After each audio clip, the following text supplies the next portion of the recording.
Hello guys, my name is Aditya and today we are here with some basic NumPy functions. We'll be exploring out some basic NumPy functions.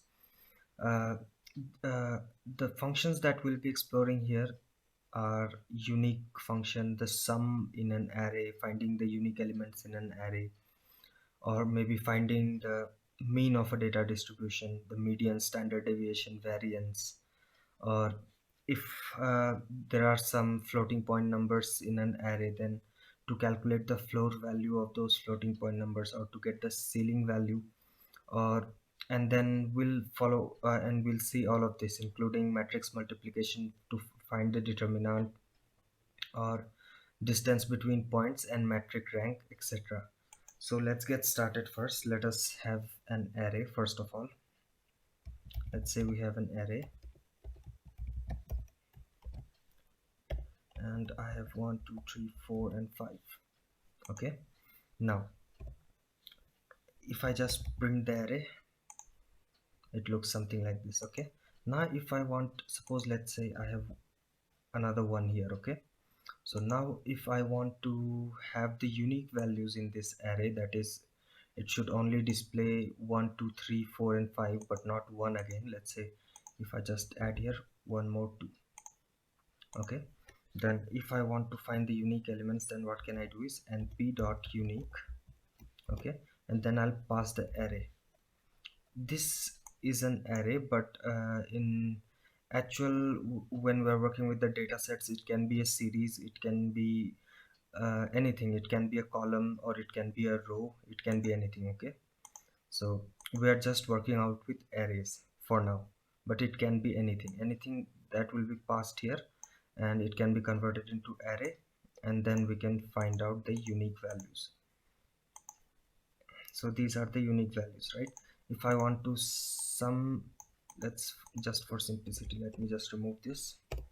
And if I want to get the sum of this, then it should be 15, right? So np.sum, and we'll pass arr. Okay, I have not run this, so it is 15, right? Now if I want to get the mean of this array, it is clearly seen that the mean is 3, also the median is 3. So np.mean of arr will get 3, np.median. These are quite simple, but let's see when we move ahead. Median of arr is also 3, right? Now standard deviation, np.standard deviation, we can just write std and we'll get the standard deviation of this data distribution. Okay, and if we want to get the variance, np.variance of this data distribution. See, this was root 2, right? And standard variance is standard deviation square, so root 2 square is 2. So you can either do square of this or you can directly write the variance. In both ways you can get the variance. Okay, now moving on to floor and ceil. So for that purpose, I'll just copy this array and I'll modify it a little. Let's say 1.2 and then 2.9, 3, 4.5 and 5.4. Okay, now what the ceil function does is, if there is anything greater than 0 in the decimal part, then it increments this number. Okay, that means 1.2 becomes 2, 2.9 becomes 3, 3 remains 3 because after the decimal there is a 0. Even if I have not written here, it is implicitly a 0 is present there implicitly. Okay, so 4.5 will be 5 and 5.4 will be 6. Okay, so let me just do np.ceil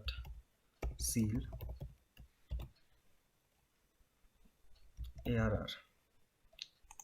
So it makes this 2, it makes this 3, this is already 3, so it does not change. 4.5 becomes 5 and 5.4 becomes 6. What if I just write floor here? so it will decrement. Okay, this becomes 1, this becomes 2, this becomes 3 as it is, this becomes 4, and this becomes 5. So it ignores the floating point part in floor. So these are simple mathematical floor and ceilings. Okay, now the next thing is arange. There is a function called arange. Let's say just like a range function in the for loop, here we have arange in NumPy, and here also it takes, let me just comment and write inside the parenthesis, it takes start, it takes end, but it goes up to less than end. Okay, and then it takes step. So if I write here 9 directly, so it will print from 0 to 9. The default value of start is 0 and the default value of step is 1. Okay, so it will print all the integers from 0 to less than 9, that is 8. Okay, now if I give a start as 3 here, it will print from 3 to 8, and if I give a step of, let's say, 2 here, then it will skip every second number. Okay, it will directly take a step of 2 from 3 to 5, 5 to 7. Okay, so this is how this arange function works in NumPy. Now the reciprocal, suppose I have an array, let's say, let me just copy this, paste. Now if I want to find the reciprocal of each of the numbers, that what reciprocal actually means, that the reciprocal of 1 is 1, the reciprocal of 2 is 1 by 2, the reciprocal of 3 is 1 by 3, the reciprocal of 4 is 1 by 4, and so on. Okay, so we can directly write np dot reciprocal of arr, and see, just a second.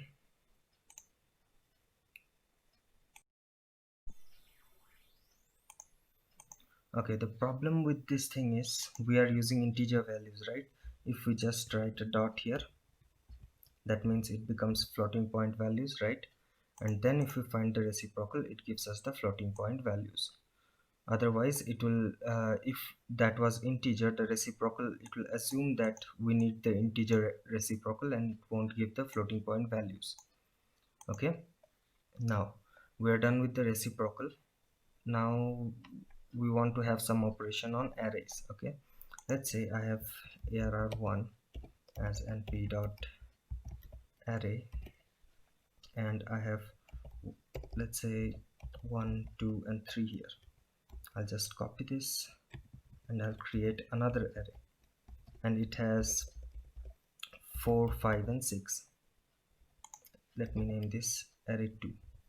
Now if I want to add the values of these two arrays such that 1 is added to 4, 2 is added to 5, and 3 is added to 6, then what I can write is np dot add.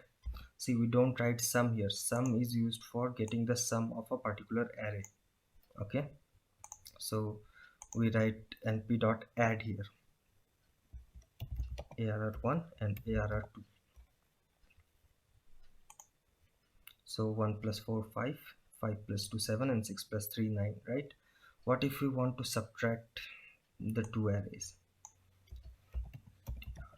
Subtract, we directly write subtract and we get the differences. Okay, and similarly it works for multiply and also for divide. See, multiplication also works correct, you can verify it. Divide, sorry, spelling. Now division also works correct, right? Now the last thing that is remaining in this mathematical operation between arrays is remainder. For remainder we need to write remainder.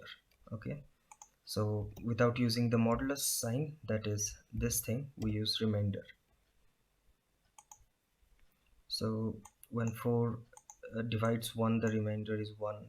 5 divides 2. Okay, it is not visible this way, let us write this way, array 1. So when 1 divides 4, the remainder should be 0, right? Because 1 times 4 is 4. Now when 2 divides 5, the remainder should be 1, and when 3 divides 6, the remainder should be 0. So the answer output should be 0, 1, 0. Okay, now we're done with remainders as well. Now power. Let's say I have this array, okay,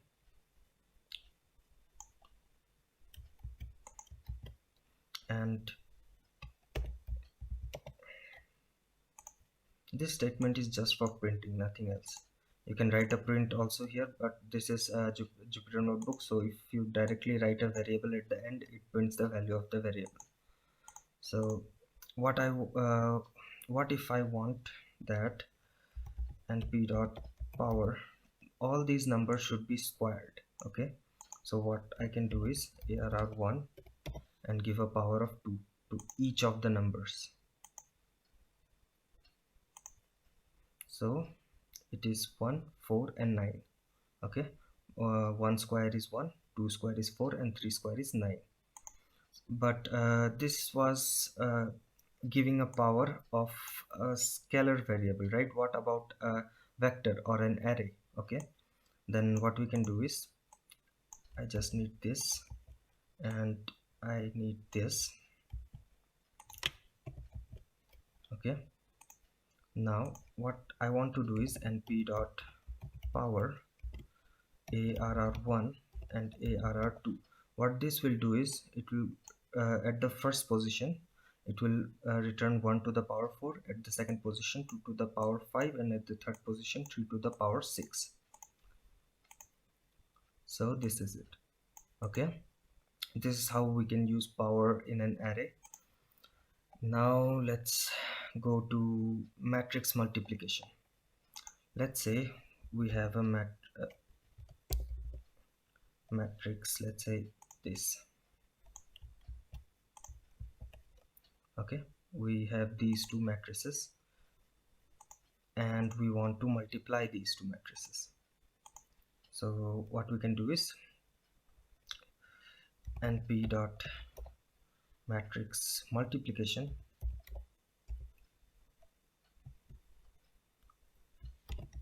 arr1 and arr2. So see, it is 1 cross 3, and this will be treated as 3 cross 1, and it will become 32. Okay, let me just use a two-dimensional matrix and 3, 4, and let me just write this.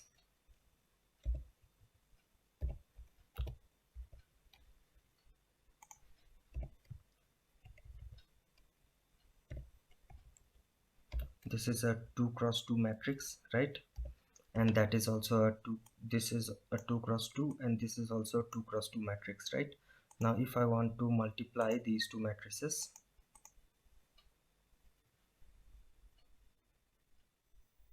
okay, I missed a comma here. So this is the output.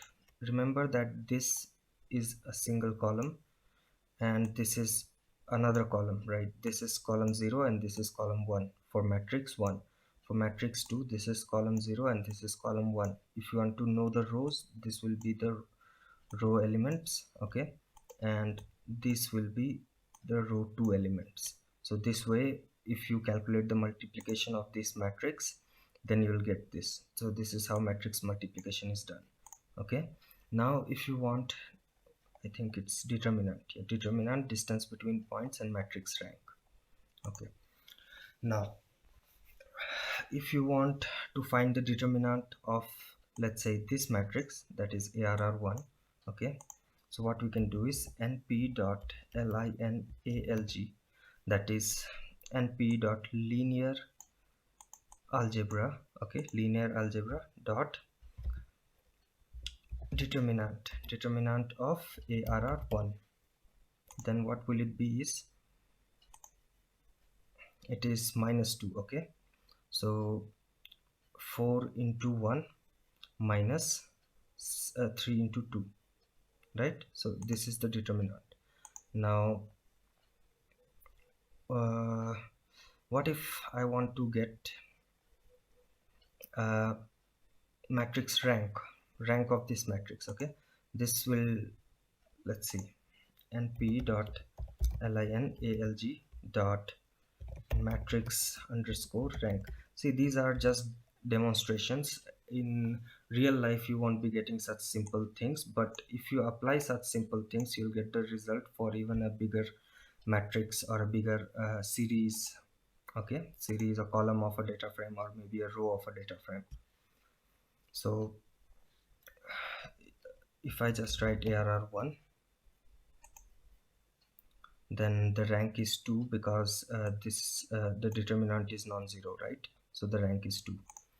Now uh, talking about distances between points. Okay, let's say p1 is the first point, and p dot array, let's say 1 2 and 3, and p2 is the second point, and p dot array, let me just do it for 2 dimensions first of all, then we'll go ahead. Let's say 2 comma 4. Now if I want to calculate the distance between these 2 points, what I can do is np dot linear algebra dot norm. This is how we get, sorry, this is how we get the distance between 2 points. Okay, p1 minus p2, because see, what norm does is it sums up each of these values, like 1 2 minus 1 first of all, or maybe 1 minus 2. This, in this case it will do 1 minus 2. Okay, and then it will apply a whole square over there, and then 2 minus 4, it will apply a whole square over there, and it will add both of them, and then it will apply an under root. Okay, this is how actually we calculate the distance, right? So this is the distance between these 2 points. And see, it's not necessary that there are only 2 coordinates for a point. It may be an n-dimensional point. Okay, so it may be a point in n number of dimensions, so it will have n coordinates. So it may have any number of coordinates, it does not matter. Okay, so if I write 5 and 6 here, then also it can calculate the distance. So this is how distance calculation can be done between 2 points using NumPy arrays. Okay, so these were a few functions that I wanted to discuss with you guys, and there can be, see, there can be many other functions. There are, if we keep discussing, even a day won't be sufficient to discuss all the functions. So what actually should be done is, when you require something, let's say you already know, right, these kind of functions exist in NumPy. This was just for showing that, see, these kind of functions exist in NumPy.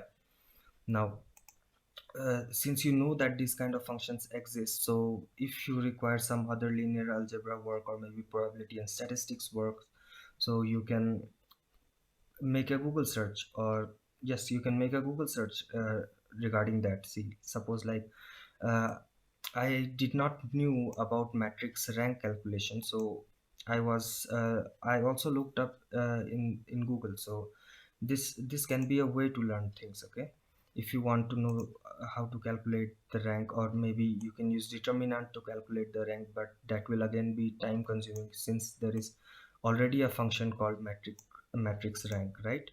So you can always try it out. The more you try, the more you learn. So this was enough for today. So I hope you like the video. If you actually like the video, hit the like and share it with your friends. Also, if you have not subscribed yet, do subscribe. So have a great day ahead, and thanks for watching. Bye bye.